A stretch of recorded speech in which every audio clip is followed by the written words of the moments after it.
ఈరోజు చాలామంది ఆలస్యంలో బ్రతుకుతున్నారు. నీవు ఆలస్యంలో ఉన్నావా ఎలా తెలుసుకోగలుగుతావు? ఒకటి, అలసిపోయిన స్థితిలో ఉన్నావా? రెండోది, ఫ్రస్ట్రేషన్, విసుగుపోతావు బ్రతుకుతున్నావా? కొంతమంది చూడండి, రోజు బ్రతుకుతారు కానీ విసుగుదలలో ఉంటారు. ఏది చేసినా విసుకుంటూ చేసుకుంటారు. సమాధానం లేదు, నెమ్మది లేదు. ఏం బ్రతుకు అనుకుంటా ఉంటారు. విసుగుదలలో ఉన్నావా? మూడోది, అనుమాన జీవితాలను కలిగి ఉన్నావా?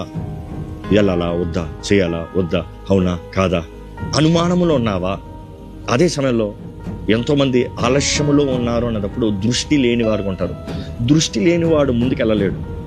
ఈరోజు నీవు ఆలస్యంలో ఉన్నావా పరీక్షించుకోవాలి. ఎందుకంటే ఆలస్యంలో ఉన్నవాడు చేసిన తప్పులే మరలా చేసుకుంటా ఉంటాడు. దేవుడు అంటే ఇశ్రాయేలుతో, ఈ కొండ చుట్టే తిరిగింది చాలు. వారి జీవితంలో ఆ స్థితిలో అట్లే ఉంటాయి, ఏం మారదు, బ్రతుకు మారదు. వారి జీవితంలో వయసు మాత్రం ఎదుగుతూ ఉంటుందంట, వయసు మాత్రం ముందుకెళ్తూ ఉంటుందంట, మిగిలినంతా ఆగిపోయిన స్థితిలో ఉంటుందంట. దేవుడు అక్కడ అంటాడు, గో టువర్డ్స్ నార్త్, ముందుకెళ్ళు, పైకి వెళ్ళు. You see north always represents up. దేవుడు అంటాడు, ముందుకు సాగు, నీ వాగ్దానాన్ని స్వతంత్రించుకో, నీ కొరకు నిర్ణయించినది నువ్వు సాధించు, నీకు సిద్ధపరిచిన ఉద్దేశం నీవు బ్రతుకు, నీలో సంపూర్ణత కలిగి బ్రతుకు.